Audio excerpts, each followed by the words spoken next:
Welcome to Happy Trails Hiking. On this station, you will find content about park travel as well as living a healthy lifestyle. If you're interested in those sorts of things, I would invite you to subscribe. My name is Kay, and this is the Healthy Lifestyle Show. On this show, I'm encouraging you to live the life you love. This is Foodie Friday, and today I have a special guest.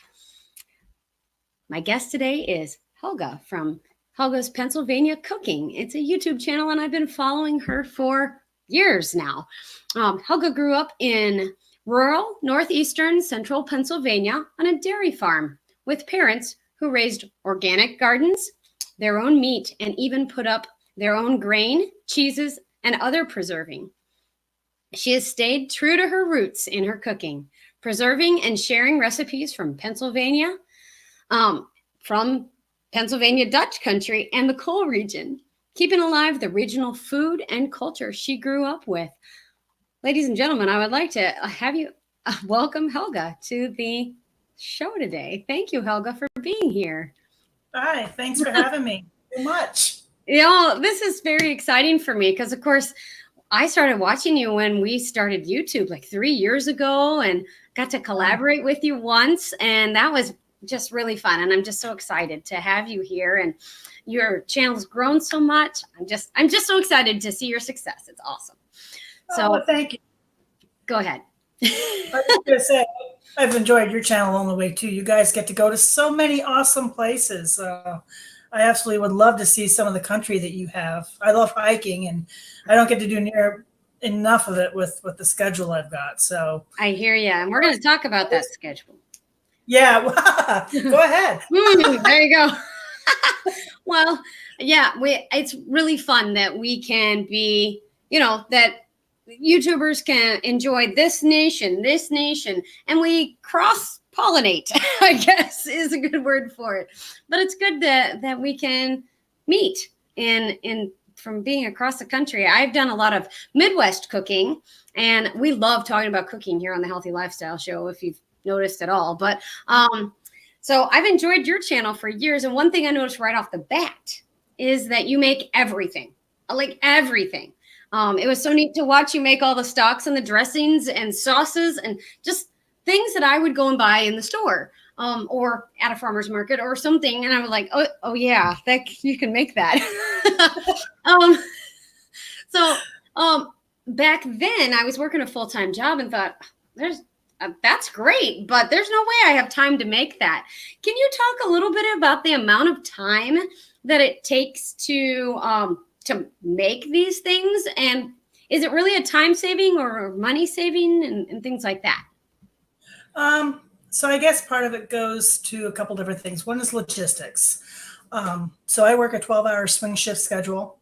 The days that I work 12 hours, plus then I have my animal chores out at the farm, are really 16-hour days. So the days that I'm off, I prep ahead. I cook ahead. The days I'm on midnight shifts, I still cook. Day shifts, there's just no time. Midnight shifts, I just don't sleep. I haven't been able to sleep on a midnight shift for years. So, but so I think a lot of it comes down to planning. I don't think people realize that it is very doable. It really is. For the amount of time that you would take to heat stuff up in a microwave and cook stuff in a microwave, a lot of times you can do a regular meal from scratch that tastes way better, is cheaper, and you have whole ingredients without preservatives and stuff that you don't want in there. So I think a lot of it comes down to planning and time management. I'm a multitasker. I don't just do one thing by itself. I usually have several plates spinning on the poles at the same time. But, and that's another thing, part of it too comes down to experience, because I know how long it takes to do certain things, and I can have this started, get this next piece going, and finish on out while all of it comes together at the same time. So I think some of it is just logistics and learning how to plan. As far as cheaper, yeah, definitely cheaper depending on what you're doing. For the most part, it really is. And the big thing is whole ingredients that you're sourcing, that you're not getting stuff that you don't want in it, and the flavor. I mean, I'm sorry, but a lot of times there's just nothing you're going to buy in that processed middle of the store that tastes like fresh cooked ingredients. Yes, I've noticed that a lot. Okay, so when you showed me how to make chicken stock or vegetable stock, one of the two, I was like, okay, well, fine. I'm gonna make chili with this chicken stock that Helga taught me how to make. And so I made it, and now it's like, what? What did you do? This is not as salty as it was, as it was the last time. And you got to do this better. And every time, do this every time. Whatever you did, it was fantastic. I was like, thanks, Helga. I should have messaged you and gone, Matt loved it. Anyway, but yeah, so it really does make a huge difference. The amount of salt, the amount of fat, the amount of non-pronounceable things that are in your food in the middle of the grocery store. Now, do I still buy dressings? Yeah, I still buy dressings. Everybody does. Sometimes you have to, and that's the way that goes. Like I said, I've enjoyed watching your channel. You said in your on your blog, which I'd really not looked at your blog before, but you said on your blog that your cooking is not Dutch, but German. So can you tell me a little bit of difference between Dutch and German cooking? So actually, PA Dutch is German. The PA Dutch settlements here were actually German peoples, and it was Deutschland. Deutschland was what they called Germany. So that's why they call it PA Dutch. So it was the German settlements, and also a lot of Amish also came over, Anabaptists from that region. So the Dutch comes from Deutschland, which basically was Germany at the time. Sure. Okay. So I don't know if what would be a strong difference? Like, is there vegetable difference, fruit difference? Is it just a different style of cooking? When you think, if you're going to styles of cooking, yeah, I mean, PA Dutch cooking is, I'm going to say, definitely heavy on your vegetables and pork and chicken and stuff. They do a lot of homemade noodle dishes. Gotcha. Similar coal region cooking, Polish and Romanian and Ukrainian peoples and German people had a lot of common dishes. Sometimes they called them separate things. Like, for example, what we call blind pigeons are stuffed cabbage rolls. But in this area, depending on whether you were Ukrainian or Polish or German, they might be halupki, galumpki, galabki, but it's all the same thing. Wow. Yeah. Okay. I understand that. So we moved to St. Louis not too long ago. Well, not too long ago. It seems like not too long ago, but it was 11 years ago. And lots of things that I call one thing are different because I grew up with a German mother who had a very German mother, and everybody around here is Italian, and we do have some of the same dishes. So it's interesting. Yeah. So yeah, that's fun. So you have a small farm, and do you grow or raise all of your food that you eat? No, I wish that I could, but yeah, there's no way with the way I work and stuff that I can do that. I try and raise enough of my own stuff. I try to offset years. Like last year, I did my canned pickled spiced beets, and I did enough last year to last me like 2 years. Okay, there you go. I did my chili sauce last year, but we went through that so quickly that I had to make another batch this year because there's no way what I had left was going to last another year. Sure. But so I try, so like if I know I'm going to be putting up a salsa or chili sauce or tomato sauce, which are things that I really like to put up myself, I try and grow as much of that as I can. So I'll try and grow as many of the tomatoes, peppers, and stuff like that, and I'll try and offset years. Growing up, we did raise all of our own stuff. We even had our own grain mill and stuff. So we did that a long time, up through the 70s and early 80s. Um, with the dairy, we had our own milk separator and stuff. So we'd make all our own yogurt and butter and some cheeses and did all that stuff ourselves. So I did grow up doing that. And we did provide most of our own stuff. We'd put up 300 to 400 quarts a year Wow. of preserved, so That's amazing. That's yeah. really cool. So one of the things that you said you were passionate about is non-GMO. So I don't think that's one of those buzzwords, one of those trendy words that people have been throwing around lately. And I don't know if lots of people know what that means when they see it on a label. Do you want to talk a little bit about non-GMO foods and what the importance of that is to you? Absolutely. I'll be honest. I was not real educated about it until I ended up doing a thesis on it for my degree quite some years ago, probably about 15 years ago. And at that time, I actually had a kind of a positive view of what a GMO was. GMO stands for genetically modified organism. Sure.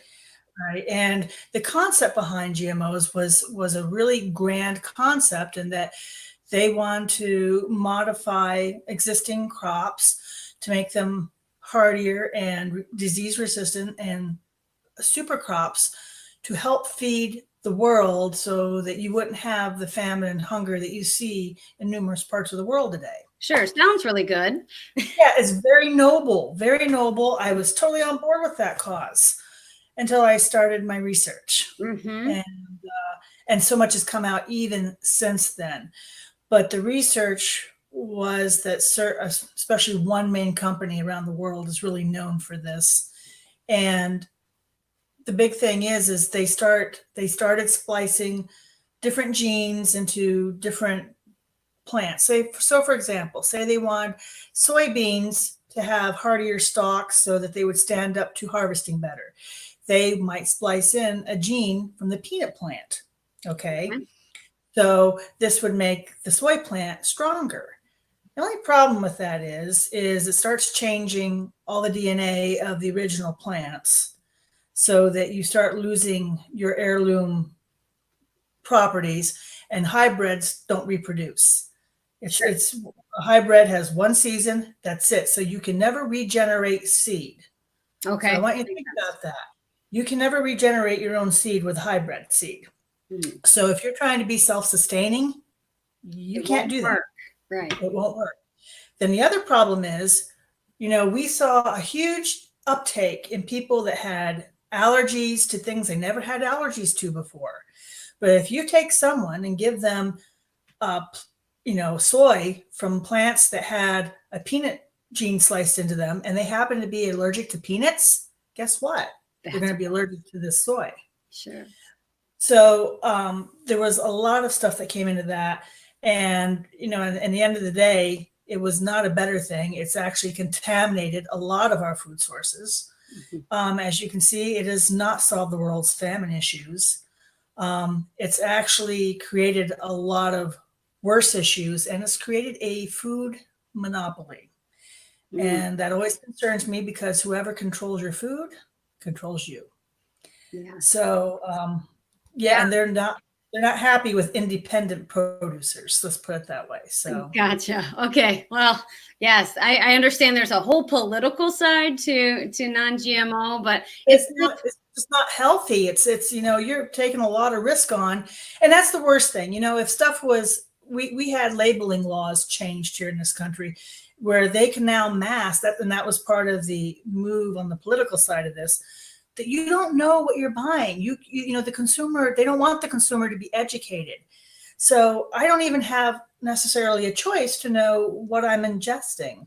Sure. If I don't want that thing, or if I'm concerned about that thing, or if I'm even allergic to that thing. Sure. So that's another reason I'm really big about trying to raise your own and source locally and know where your food comes from. We have a local food market here. It's not a farmer's market, but it is a local food market, and I love going over there.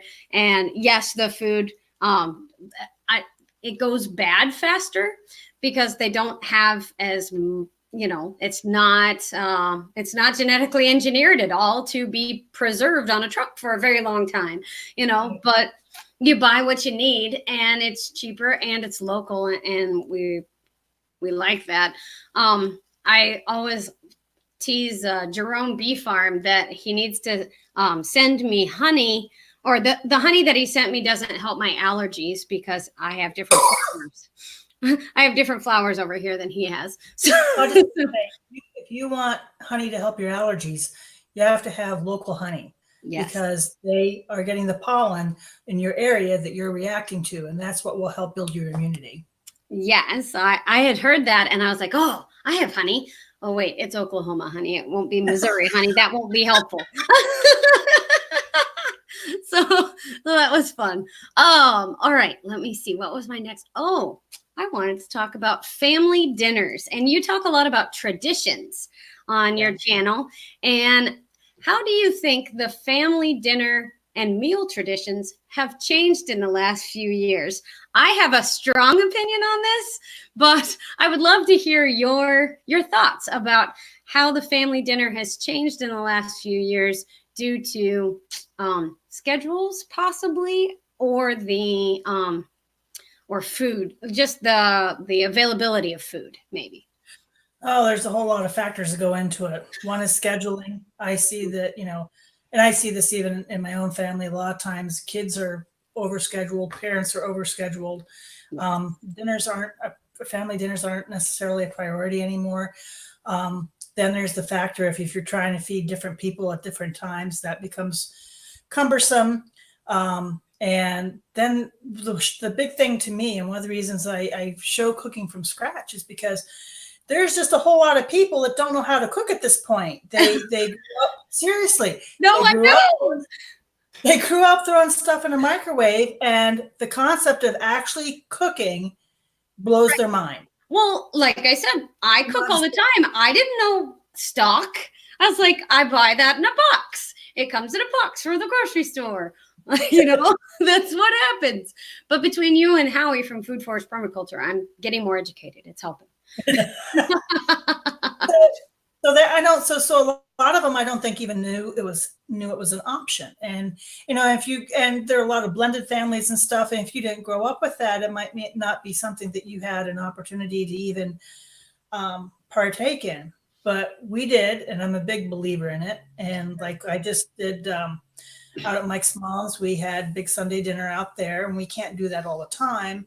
Mm-hmm. But we're trying to do it monthly because she's getting a lot older and stuff, and we don't know, how long they'll be with us. And I will tell you that statistically, families that try to make it a priority to at least have a couple nights a week, a sit-down dinner all together, usually do better with communication issues and just family life overall, because everybody can finally come together as a unit and not be all over the place. And we get so harried. And I mean, I know it's tough, even with my schedule with Mike and I and stuff, but that's one of the reasons I make it a priority. You find out where your priorities are because you make stuff happen that you really feel is important to happen.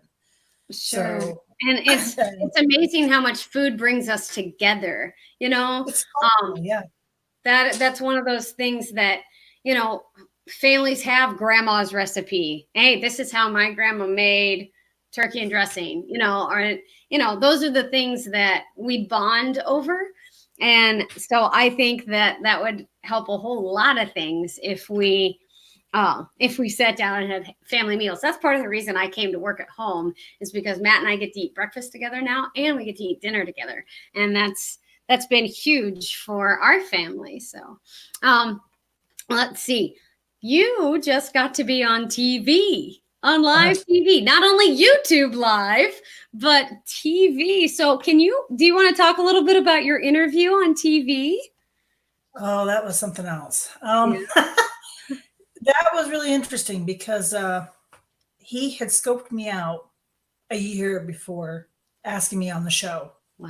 And it's a regional TV station, and they have a segment every Monday through Friday, an hour long, called PA Live.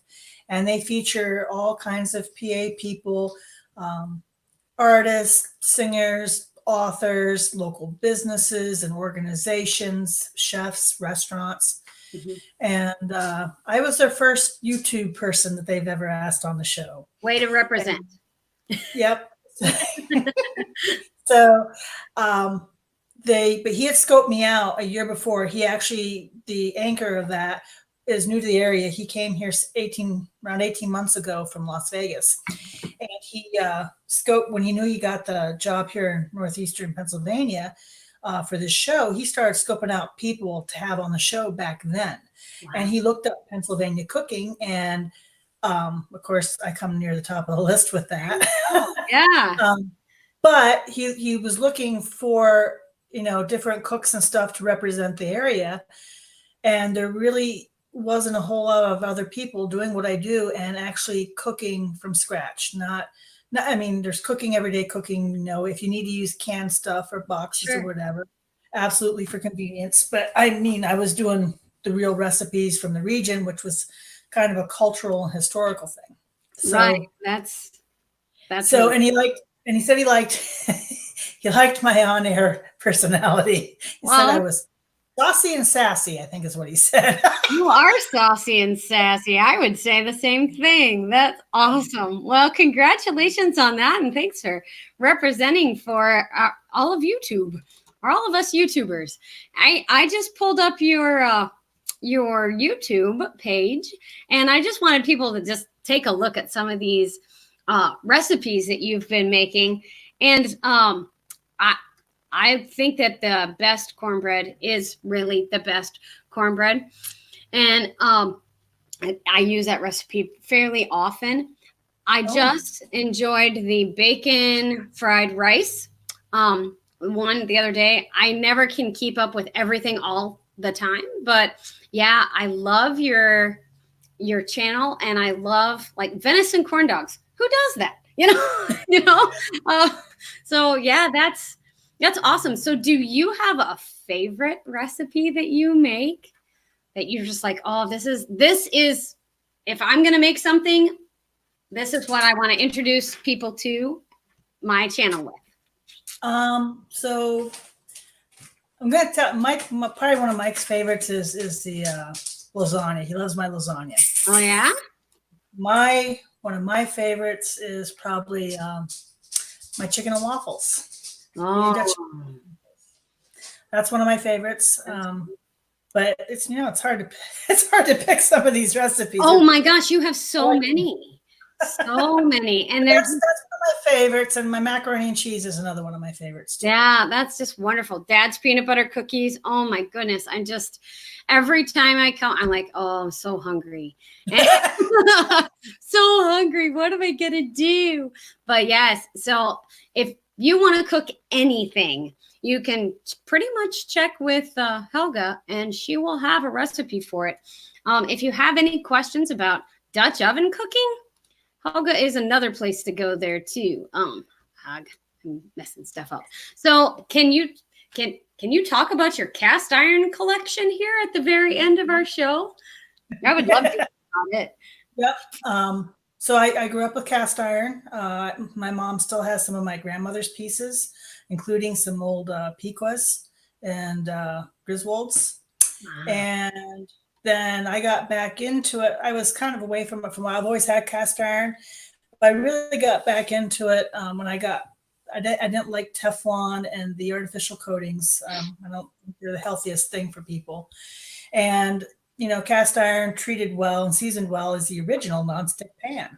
Yeah. So I really got back into it and really hauled out my cast iron years ago, and just kept adding to my lovely collection. And then my best friend, when her father passed away, there in their old milk house and butcher shop was a load of old Griswold and Eries and Mariettas that just been sitting there for the years. And she said, I don't want them to be lost to the family, but I would like to see them, reconditioned and used. And so they've been gifted to me. And one day, they'll go on in her family, but in the meantime, they're mine to use. There you go. And so I reconditioned them. Yeah, I've gone and reconditioned them and stuff. So I've got quite the collection going at this point. That's awesome. That's fun. I did a cast iron show a few weeks ago and had all of our cast iron laid out on a table behind us, and one of them fell off the table. It was a very loud clunk, but it was fun. We cook on cast iron every day here at our house. So, and you've seen our Dutch oven cooking and stuff in our tubers chopped that we did last year. That was already a year ago. I can't even believe it. Time really flies. That was fun to do. That was a fun class. Maybe we should do it again sometime. Yeah, totally. Have to work on that. Well, those were all the questions I had. Would you like to say anything about your YouTube channel to our wonderful viewers here? Just stay tuned. The holidays are coming up, so I always try to add more to my holiday series. I did a carnival series here for the summer, and I'll keep that going every year. But as we go into fall here, some more of those recipes, and especially the holiday recipes, are coming out. And I'm pretty excited this year because I actually have some recipes from my mom's side of the family that I was just gifted with that I didn't know my cousin out in Arizona had. So we've been sharing those, and it's exciting for me because I had a lot of Mike's family's recipes, and I had some of my father's. I didn't have hardly anything from my mom's side, and now I have those, and I'm bringing them in. And so I'm excited to share that with folks here going into this holiday season coming up. Awesome. Well, thank you for being here today. I'm looking forward to all of your holiday recipes coming up. And thanks so much. It's been an honor to have you. Oh, thanks so much for having me, Kay. You guys have a great channel, and I'm so happy to be a part of it. Oh, well, thanks. I'm like I said, I'm honored. If you'll hang out for just a second, I'll finish out the show. Sure. All right, guys, thank you for being here today for Foodie Friday with Helga from Helga's Pennsylvania Cooking. I need you to do 3 things for me today. 1, if you enjoyed this show, please share it with someone else who would enjoy cooking from scratch and learn a little bit more about food, as well as come back and leave a comment below. That'll let YouTube know that we're doing something that you like. 2, make sure that you run over and watch a video or 2 from Helga and mention that you found her on Happy Trails Hiking. And 3, go out and live the life you love today. And remember, you are not replaceable. Thanks, everybody.